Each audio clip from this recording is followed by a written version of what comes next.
Detective Harris, good to see you. I think our friend is at the heart of this one as well. Pretty damn gruesome scene, said Officer Dunlap as Harris walked into Lear Manor.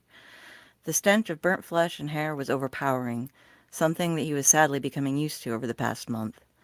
The department had been following in the footsteps of a vigilante targeting folks who, in some way, were tied with crimes against children. Their preferred form of justice involved the death and burning of the perpetrator.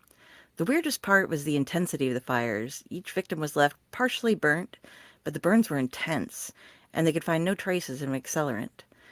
They would leave enough intact for identification and spread out the evidence against the victim at the crime scene. They'd been given the moniker of the Pedo Pyro and actually had a fan base. Entering the living room of the large old house, Harris noted a crew taking photographs of the fireplace where someone quite dead, had their legs hanging down, burnt to a crisp.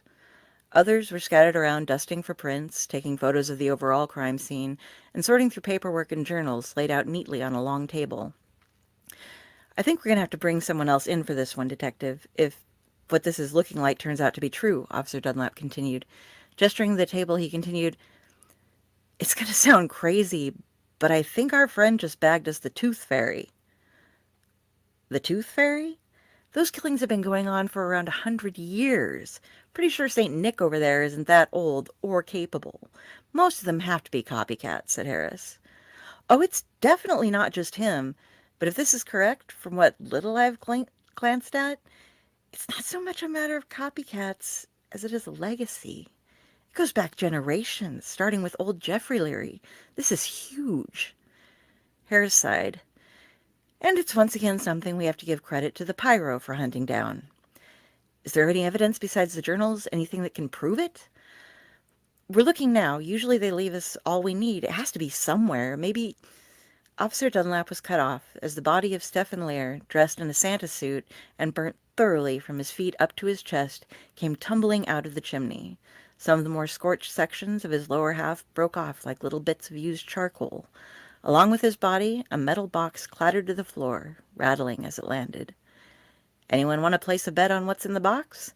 Forensics is going to be busy for a while on this one, said Dunlap. The scene changed abruptly as a small flame went out. Suzanne sat hunched in the back of a blind alley, unseen by anyone, holding a handful of long matches as snowflakes swirled in the air. She took a match into her empty hand, and as she stared at it, it lit. A small girl dressed in a rather worn-out coat and boots paced in the steam of a height vent in the space between the back of the mall and the parking lot. She wore no gloves and was stopping to blow on her hands from time to time. It was night-time, and the mall was already closed. The parking lot was nearly empty, and no one had been through the doors in quite a while. One of the back doors opened, and a man dressed up as Santa Claus walked down the stairs to the little lane behind the mall heading to the parking lot. He stopped at the bottom and started digging in his pockets, finally producing keys, which he clicked on a button, and the lights to his car flashed on with a beep as it started remotely. The little girl had a coughing fit and caught his attention. As he started walking her way, she looked startled and in awe. "Ho, ho, ho! What have we here? Are you okay, little one?" The man in the Santa suit approached her. "Santa?" she squeaked. "Is it really you?" She began walking towards him, her frostbitten cheeks glowing red. "Well, I'm not the real Santa, but I'm one of his good friends and helpers. I'm filling in for him right now at the mall to see to the children. He likes to make sure they're all taken care of. Who might you be?" The false Santa now knelt near the child. He guessed her to be about 6 years old and very dirty. She looked as though she was barely standing up, a waif of a thing, nearly frozen through, with small snowflakes now landing in her tousled hair as she had left the meager heat of the vent behind. "I'm Suzanne," she said. "What's your name?" "Susan? What a pretty name for a pretty little girl. My name is Stephen. Where are your parents?" The man looked around the expanse of concrete and marked where the CCTV camera's recording scope reached. "Gone," she shrugged. "I've just got me." Suzanne began to sniffle a little. "That won't do at all, little one. I think you're in need of a place to live, a good meal, and a bath. Would you like to come home with me? I can get you all warmed up and taken care of." Stefan wiped a tear away that had started to fall down the small girl's cheek. "Really?" Suzanne broke into a smile. "I'd like that." Okay, then. I'm going to go get my car, and I'll come by and pick you up. Could you go over to the end of this lane here and around the corner? It's easier for me to pick you up by the street. I have to check out the parking lot, and it's full of snow. Okay, said Suzanne. She walked down past the heat vent to the end of the lane behind the mall and down to the corner on the sidewalk. She had a huge smile on her face. She was very happy that Stefan was going to take her home. Stefan also wore a huge grin. If things went wrong, he could state that he had seen the little girl and given her a few bucks and then told her she needed to leave the mall and go get something to eat. The cameras would show something like that, and they stopped recording at the end of the building. He walked to his car, which had already warmed up, and cleaned out the passenger seat. This one was truly a gift. He'd buy her a kid's meal and a hot cocoa on the way home. Then he'd get her to clean up. Maybe he'd even keep her around for a while if she'd agreed to his rules. He checked out of the lot, turned the corner, and pulled up beside her, opening the door to let her in. "Come on, Susie. It's nice and warm in here." Susie smiled and climbed into the car, then buckled her seatbelt. "Thank you, sir. I can't wait to see your house." The match had gone out. Suzanne hummed a few bars of a song that was hundreds of years old. The snow still swirled in the back end of the alley. It was picking up a little, enough to get most people off the streets, unless they had to be out. The snow looked pink beneath the fluorescent lights near the street. Back where Suzanne sat, it was nearly complete darkness. She held up another match, lit it, and watched. Stefan led Suzanne through the door leading to the garage into Lair Manor. She held an empty kid's meal bag in one hand and a large cup of cocoa in the other. He took them from her after wiping his boots and shedding his coat and had her do the same. He kept the Santa regalia on to keep her feeling safe. Then he led her into the living room to sit on one of the sofas. "If you'd like to finish your cocoa here, I can go look and see if I have any clothes that might fit you. My niece sometimes comes here to visit, and I might still have some of her old things. Then you can have a nice bath and a good night's sleep. Are you still hungry?" "No, thank you. I'm all full now. What's your niece's name?" "Jessica. Little Jessie. She's older than you. She's 10 now. But I never get around to donating her things. Lucky for you, eh?" Stefan walked down the hallway leading to the basement. There was indeed a room down there that Jessica had stayed in for a while. A sweet little thing. She would have been 10 by now. He hurried down to grab a pair of pajamas that were about Suzanne's size. He was prepared. He rummaged around a bit in a linen closet through some boxes of clothes and took one of them to a room down in the basement. It was a little girl's room, white and pink with little stuffed animals on the bed. He put most of the clothes in the dresser and took one set of flannel footsie pajamas with unicorns on them up for Suzanne. He left her alone for nearly 15 minutes, and though she seemed very well behaved, she was still a child, and they tend to get bored easily. He hoped she had simply succumbed to sleep. When he got back to the living room, she was nowhere to be seen. Her cup of cocoa was sitting on the coffee table, on a coaster, but there were no signs of her. "Susie, little Susie, where did you go? I found you some pajamas," he called out. "Sir, you have a ladder in your fireplace," came a little voice from within the fireplace. "What is it for?" Startled, Stefan laid the pajamas down on the sofa and dashed to the fireplace. "Susie, come down from there. It's not safe." He crawled in the bottom of the expansive old hearth, moving the logs out of the way, and stood up in the flue. It was narrow at first, due to the smoke shelf, but it opened up quite wide again after that. There was indeed a ladder there, and he had no intention of her finding out what it was for. Looking up, he saw she was about 5 feet up the ladder. He began climbing up behind her. "Susie, come down. You could get hurt." She looked down at him. "Is this for friends of Santa? Did he put this in here to help you learn how to go up and down chimneys?" Stefan put a smile on his face. "Yes, you're a very bright girl, aren't you? Yes, this was from Santa. Now you have to come down. It's dangerous for little girls." She had crawled up higher now and stopped, pulling at something embedded in the bricks. "Are these boxes from Santa, too? What are they for? Are they presents?" Her voice was almost gratingly cute at the point, and Stefan had to do his best to keep himself under control. "Those are secrets, Susie. You need to leave them alone. You don't want to be on the naughty list." He was climbing up behind her on the ladder. If he could catch up to her, she'd have to come down with him. How had she gotten so high? He had to get to her before she could get much further, or it really could be dangerous getting her down. He could see that she'd jiggled one of the strong boxes a bit loose. She shouldn't be able to do that. She was so small. He was nearly right below her now, about 8 feet up past the shelf. Oops. Sorry, Stefan. Suzanne giggled a bit as she pulled the strong box out of the wall and dropped it down on his head. The Santa hat was not thick enough to prevent it from dealing him a hard blow which knocked him off the ladder. He scrambled desperately, trying to catch both the box and the ladder at the same time, and failed. He did catch the box, but his drop down the flue and over the smoke shelf was disastrous.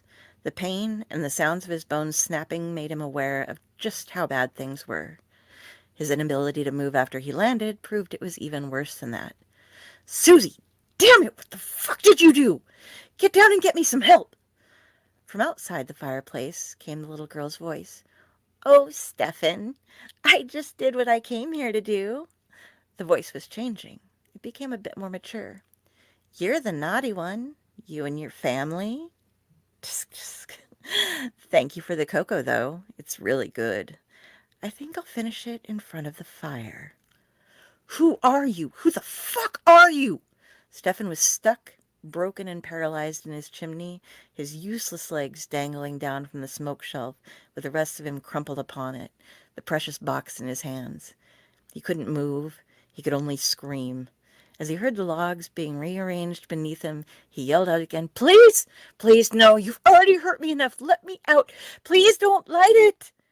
There was a chuckle and a sudden whoosh of a fire going up much quicker than one normally would, and he could already feel the heat getting to him, his costume boots and pants burning quickly. If he was fortunate, perhaps he would pass out before he burned alive, or maybe smoke inhalation. It would be a blessing. Suzanne sat before the fireplace, watching the intense burning whilst sipping her cocoa. She hummed a song as she heard his screams until they, like the overly hot flames, petered out. The match went out. Suzanne hummed the last few bars of the song and sat thoughtfully in the corner of the alley. She still had some time to waste. She pulled up another match. In a shitty motel room, there was a woman sitting on the bed. She looked road-hard and put away wet, and her eyes were bloodshot, and her body and clothes were rank and filthy. In the corner furthest from the door was a little girl with her hands and feet duct-taped together, another strip covering her mouth, with a bit of a gag that was stuffed in peeking out. She was crying, but her voice was muffled by the gag. The woman took a pull off a bottle of vodka and looked over at the girl. Quit your fucking whining! Just shut up or I'll give you something more to cry about! Her shoulders slumped a little as she looked at the girl. Look, I'm sorry, but I have to do this. Just stop crying. Jerry doesn't like it when the kids put up a fuss. You need to calm down. He'll be picking you up soon, and he'll really rough you up if you try to fight him. Nancy shuddered at the thought of what Jerry might do to this little girl, but she valued her own life more than the kids, and even if she hated it, and hated herself for it, this gig was lucrative, and she needed the money to keep herself in her cheap motel, and kept her in booze and smokes and recreational needs. It was only 1 or 2 kids a month, and if she tried hard enough, she could imagine that they ended up being adopted off the black market. It was better than when she was selling her body. Wasn't that a joke these days? Nancy knew she wasn't a prize anymore, but the kids? For some reason, the kids trusted her. She'd keep an eye out on the streets, then swoop in with a bagged lunch and a place to stay. The older ones should usually get drunk or high so she could subdue them easier. The younger ones usually just fell asleep as soon as they were safe and fed. The little girl glared up from her corner, her tear-streaked face changing from despair to hatred. She watched as Nancy drank about half of the vodka and smoked her way through quite a few cigarettes. The woman had brought her in from the streets with promises of safety and food, a place to sleep indoors. She could see her justifying her actions the further she got through the bottle. The woman was pathetic, and it served to make her hate her more. You know, slurred Nancy, I might have saved your life. Who knows what could have happened to you out there? You could have been...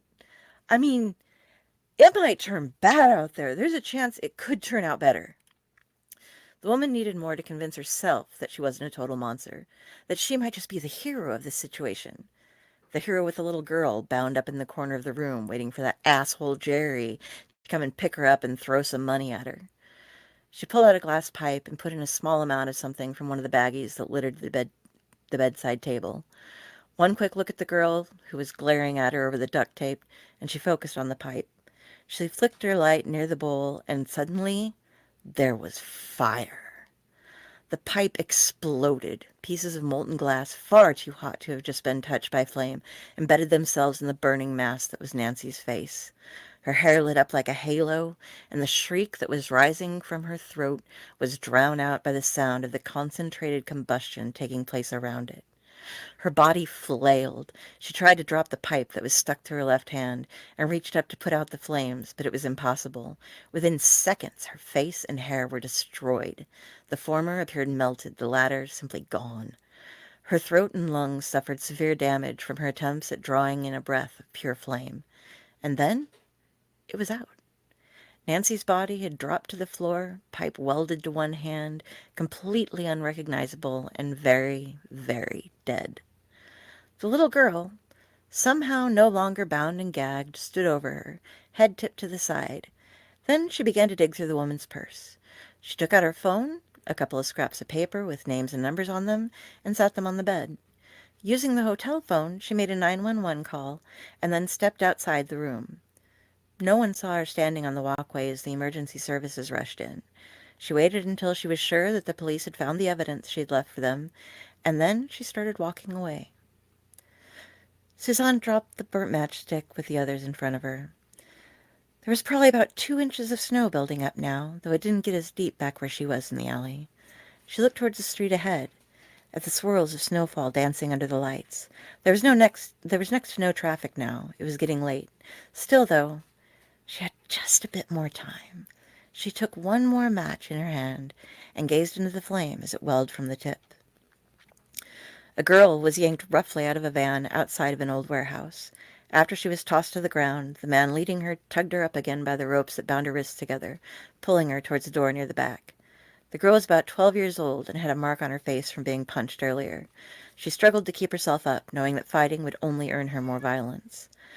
When they reached the door, the man shoved her into the wall and growled, "Stay still," as he pulled a ring of keys from his coat pocket, flipping through them until he found the one that unlocked the industrial padlock holding the door shut.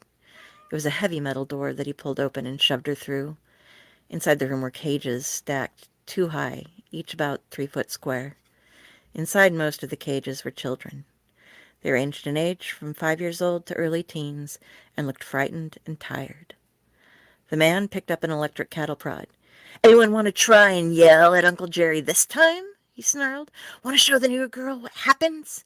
He was shaking the cattle prod towards the cages and sent a jolt into the bars of the one closest to them. The scrawny, dirty little boy yelped and jumped as far back as he could. "Don't worry, new girl," Jerry said. "You won't be here for long. Auction's in a few days. Now be a good thing and get over here. Welcome to your new home." He tossed her against one of the few empty cages left by her hair, and her head hit the bars hard. Once again, he was flipping through his keys, cattle prod leaning against the cage, confident that she was stunned from the blow or scared enough of him to stay put. After he got the door open, he turned around to grab her again, only to find her hands unbound and her barreling into him like a missile. She shoved him hard enough that he fell into the cage, his head hitting the bars this time. She grabbed the cattle prod and gave him a good jolt. He curled in on himself, and she grabbed his phone as it skidded across the floor from his coat pocket. Then she locked him in the cage and jumped back. "You bitch!" he shouted. "I'll fucking kill you when I get my hands on you." Jerry began pounding against the bars. He snatched towards the keys that he had dropped just outside of the cage when she had accosted him, and she delivered another jolt from the cattle prod. "Fuck! Stop that, you little bitch!" "Give me your wallet," she said. Her demeanor had gone from frightened to eerily calm as soon as she had locked him in the cage. "Fuck you!" She sent a jolt through the bars and found the dial to turn up the voltage on the prod as she watched him jerkily fall back again. She made sure he watched as she turned it all the way up. "Give me your wallet, or I'll hit you with this until it knocks you out and you bite off your own tongue and bleed. Last chance." She hit the bars with one more shot of current, which knocked him back again. "Fuck! Fine, just knock it off!" Jerry dug in his pants and pulled out his wallet. "Here!" He tossed the wallet through the bars to her feet. "Thank you," she said. She then went to a small desk in the corner and set the keys on it, along with the wallet, and used the cell phone to dial 911. The kids in the other cells were yelling, crying, begging her to let them out. "I have help coming," she told them. "It's better if they see you this way when they get here, but don't worry, they're on their way." "Oh, Jesus!" cried Jerry. "Maxwell's gonna fucking kill me!" The girl knelt down by the bars out of Jerry's reach. "I wouldn't worry about Maxwell if I were you."